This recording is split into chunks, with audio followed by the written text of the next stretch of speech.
아굴의 두 가지 기도, 이런 제목으로 오늘 새벽에 잠깐 말씀을 선고하고자 합니다. 아굴의 두 가지 기도. 아굴이 누구일까?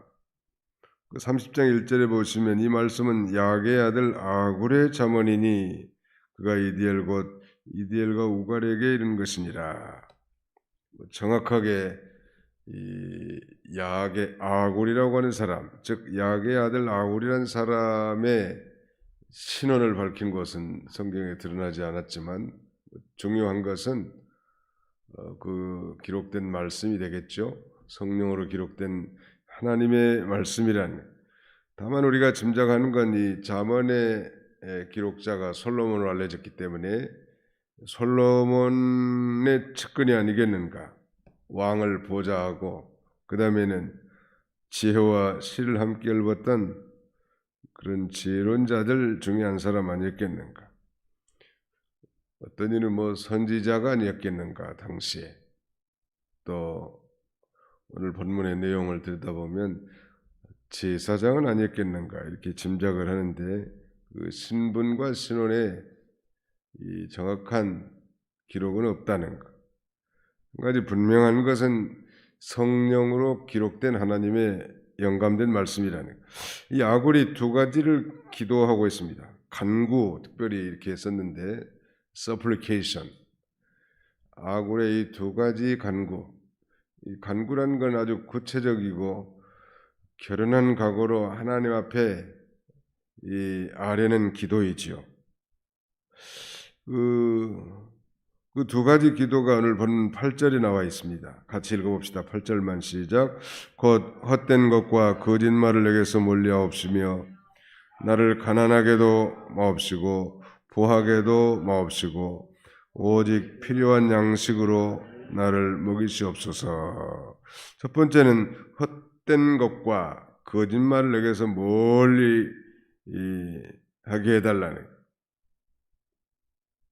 헛된 것과 거짓말을 내게서 멀리하게 해달라는 것과, 두 번째는 나를 가난하게도 마옵시고 부하게도 마옵시고 오직 필요한 양식으로 나를 먹이시옵소서.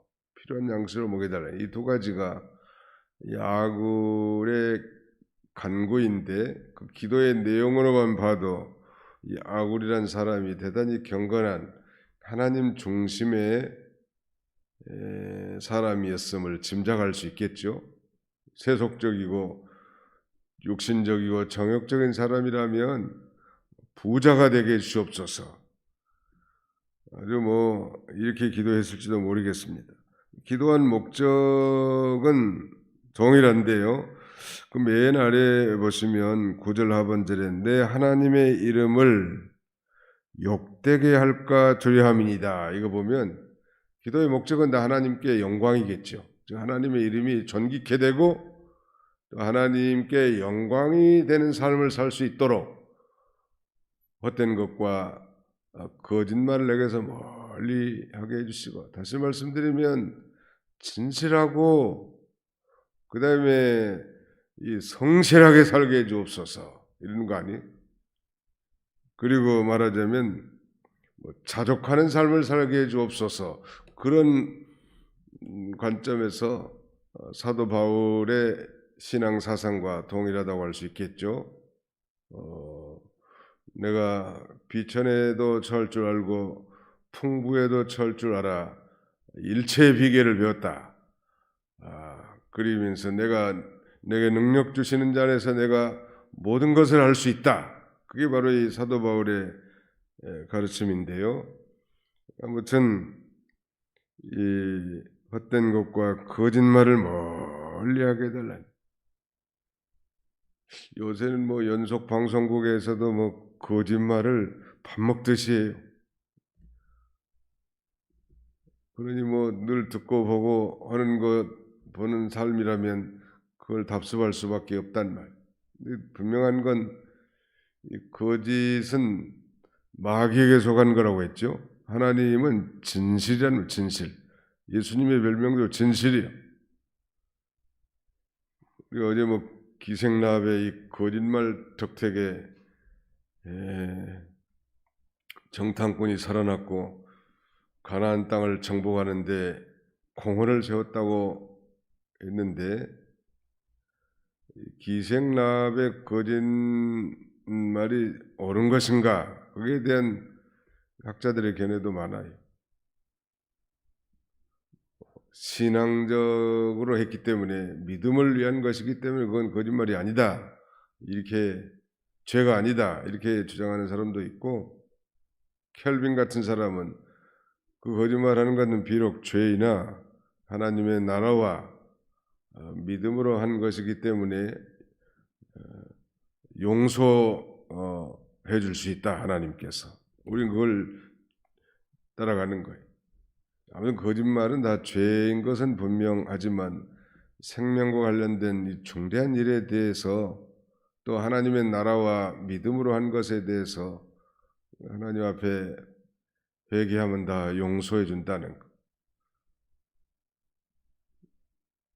우매하고 우직하게 만약에 대답을 했더라면 정탐꾼들도 죽었을 거고, 그 다음에는 이스라엘이 여리고 즉 가나안 땅을 정복하는데도 큰 어려움이 있었을 거라고. 그런 관점에서 아주 그런 특수한 경우를 제외한다면 우리가 하나님 앞에 진실한 삶을 살게 해주시고, 헛된 것이 아니라 정말 영원한 가치 있는 삶을 살게 해달라고 우리도 이렇게 기도해야 할 것입니다. 그러면서 7절에 이렇게, 그 7절 하반절에 이렇게 말씀합니다. 내가 두 가지 일을 주께 구하였사오니 내가 죽기 전에 내게 거절하지 마시옵소서. 평생 기도한 건데 그가 그 기도를 오랫동안 지속하고 있었음을 가리키는 것 같아요. 우리 새벽 기도 한 분들이 하루 이틀 하고 치우는 게 아니죠. 평생 우리 기도 제목이 있단 말. 내 평생 그 기도가 응답이 안 될 수도 있지만, 아무튼 이 아굴은 내가 죽기 전에 내게 거절하지 마옵소서 이렇게 말했는데, 살아있는 동안 하나님의 응답을 꼭 받겠다는 그런 비장한 각오와 열망이라고 할 수 있겠습니다. 그 기도 응답을 간절히 기다리고 있는 걸 보여주고 있는데, 이런 삶을 평생 살게 해달라는 것. 너무 어떤 사람은 너무 기도가 연약하지 않겠나? 우리 신자는 비천에도 처할 줄 알고 풍부에도 처할 줄도 알아야 되는데, 아예 가난하게도 마옵시고 부하게도 마옵시고 하는 건 너무 연약한 기도다 라고 주장하는 사람도 있지만, 그러나 이 목적은 하나님의 이름을 높이려고 하는 게 주 목적이, 기도 목적이. 그러면서 8절 하반절에는 오직 필요한 양식으로 나를 먹이시옵소서 그랬거든요. 필요한 양식으로. 이건 마치 우리가 새벽마다 주기도 하는데 우리에게 일용할 양식을 주옵시고 하는 그 기도와 똑같은 기도예요, 말하자면. 하나님께서는 우리의 모든 필요를 다 아시는 하나님이라는 믿으시기 바랍니다. 우리의 필요를 아시는 하나님, 너희 쓸 것을 아신다고 하지 않았습니까? 구하기 전에 벌써 아신다고 했습니다. 그러면서 우리로 하여금 더 한 차원 높이 너희는 먼저 그의 나라와 그의 의를 구하라. 그리하면 이 모든 것을 너희에게 더하시리라. 이렇게 말씀하고 계시죠. 아무튼 이 오직 필요한 양식, 일용할 양식으로 나를 먹이시옵소서. 왜 이렇게 기도했을까? 부하게도 마옵시고 이렇게 기도한 목적은 혹 내가 배불러서 하나님을 모른다 여호와가 누구냐 할까 하오며, 가난한 사람은 그럴 리가 없겠지만 부자가 되면 아무래도 마음이 그 물질에 더 쏟아질 가능성이 많겠죠. 가난한 사람보다 말이죠. 그래서 하나님을 법적으로 영원히 떠나지는 않겠지만 마음으로 하나님을 떠난 그런 세속적인 삶을 살 가능성이 훨씬 많단 말. 그 다음에 두 번째는 가난하게도 마옵시고 그랬는데 왜 가난하게도 마옵시고 그랬을까? 그 이유에 대해 설명하는데 혹 내가 가난하여 도둑질하고 9절 하반절에 내 하나님의 이름을 욕되게 할까 두려움이니이다. 3일 굶으면 담 넘지 않을 사람이 없다 그런 말이 있는데 그 북한의 그 소위 고난의 행군의 시절 90년대 그때 엄청난 탈북자들이 이 말하자면 중국으로 쏟아져 들어오지 않았습니까? 그때 탈북한 사람들이 많이 이제 제3세계를 거쳐서 제3국을 거쳐서 한국에 들어왔고 한국에도 탈북자가 한 3만 3천 명 이상 된다는 말이 있는데 대단한 거예요. 3만 3천 명이. 그 가난하면은 배가 고픈데 지나가다가 남의 밭에 오이도 따먹을 수 있고 가지도 따먹을 수 있고 무도 뽑아 먹을 수 있고 배고픈데 어떻게 하겠어요? 그러니까 가난하지 않게 해달라는. 우리도 마찬가지 아닐까요? 좀 넉넉한 삶을 살아서 다른 사람을 이왕이면 돕고 베푸는 그런 삶을 살면 더욱 좋지 않을까요? 그걸 가지고 육신에 자기의 유익을 위해서 사는 건 하나님이 기뻐하시지 않겠지만 아무튼 가난하게도 마옵시고 아무튼 우리 한국 국가적으로 보면 하나님 이건 들어주신 것 같아요. 엄청 넘어지금 부자가 되게 해가지고 많은 사람들이 하나님을 떠나고 있습니다. 그 통계에 의하면 국민 소득이 10,000불이 넘어가는 순간부터 기독교는 타락한다고 합니다. 우리는 지금 3만 불이 넘었단 말이에요. 중국이 이제 10,000불이 넘어가는 거예요. 중국도 한 20년, 30년 전에는 복음을 잘 받아들였고요. 사모하는 사람들이 많았는데 국가적으로 기독교를 핍박할 뿐만 아니라 경제적으로 삶이 부유해지니까 이제 진리를 사모하는 마음이 훨씬 식었다는 거예요. 다 그렇지는 않겠죠. 다 그렇지는 않겠죠. 오히려 더 풍성한 삶을 통해서 더 하나님을 잘 섬기는 사람들도 많이 있겠지만 그러나 전체적으로 보면 그래서 성경은 부하려고 힘쓰지 말라 그런 말씀도 있고 또 부하려고 하는 자는 모든 올무와 그 침륜에 빠질 수 있다라고 성경은 경고하지 않습니까?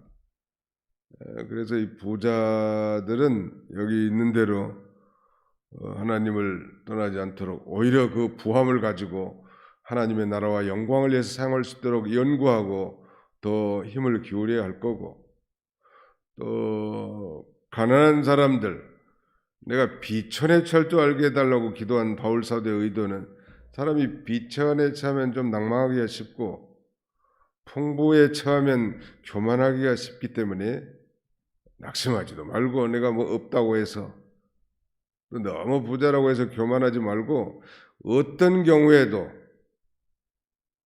만족하고 자족하는 삶을 살게 해달라. 그것이 성경의 가르침입니다.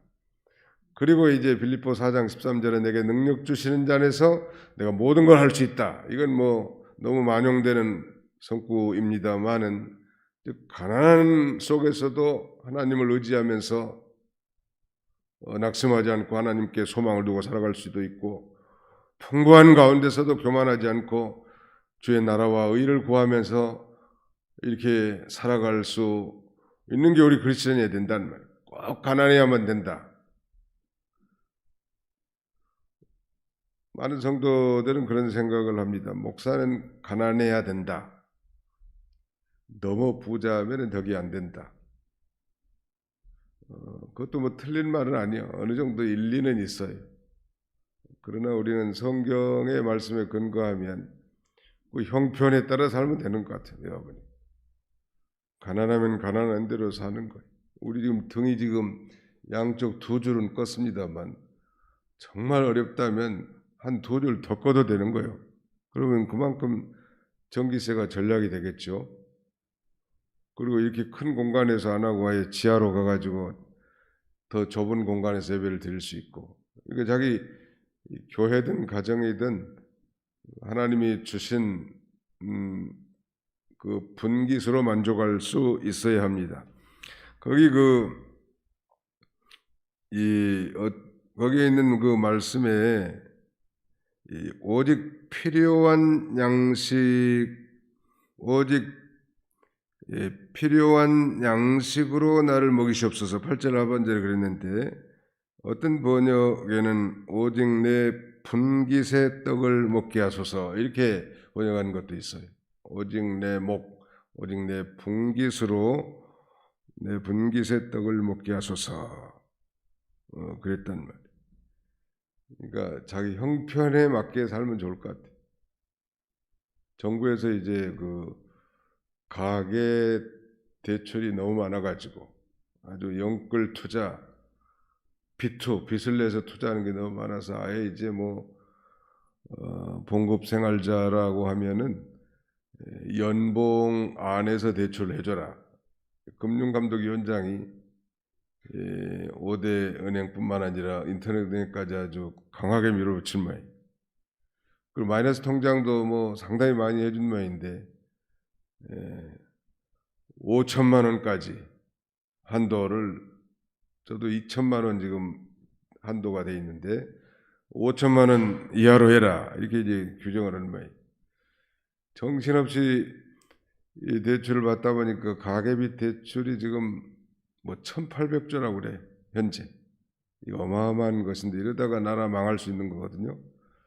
아무튼 그건 그 비성경적인 것 같아요. 아무튼 자기 실력, 자기 환경, 자기 삶의 기준에 맞춰 사는 것이 좋을 것 같아요. 부자는 부자대로 많이 하나님 줬으면 많이 하나님 앞에 드리면 되는 거고, 가난하면 가난한 대로 적은 규모를 가지고 잘 살림을 꾸리고 하나님 앞에 영광을 돌릴 때 우리 하나님께 욕이 돌아가지 않고 하나님께 영광이 돌아간다. 오늘 야굴의 두 가지 간구는 우리에게도 적용이 된다 할 수 있겠습니다. 꼭 가난하게 살아야 된다 그게 아니고, 가난하든 부하든 그 환경 속에서 만족하고 감사함으로 통과하는 그런 성숙한 성도의 삶을 사는 저와 여러분들이 다 되시기를 축원합니다. 기도합시다. 하나님 아버지 감사합니다. 오직 아굴이 기도한 것처럼 헛된 것과 거짓말을 우리에게서 멀리 떠나게 해주시고 우리로 하여금 가난하게도 마옵시고 부하게도 마옵시고 오직 필요한 양식으로 우리에게 공급해달라고 기도한 것처럼 빈부를 초월하여 어떤 환경 가운데서도 하나님을 만족하고 먼저 그의 나라와 의를 구하는 삶을 살게 주옵소서. 그리하면 이 모든 것을 더해 주시겠다고 약속을 따라 풍성함으로 다른 사람들을 섬기고 돕고 하나님께 영광을 돌리는 삶을 살게 하여 주시옵소서. 예수님의 이름으로 기도하옵나이다. 아멘.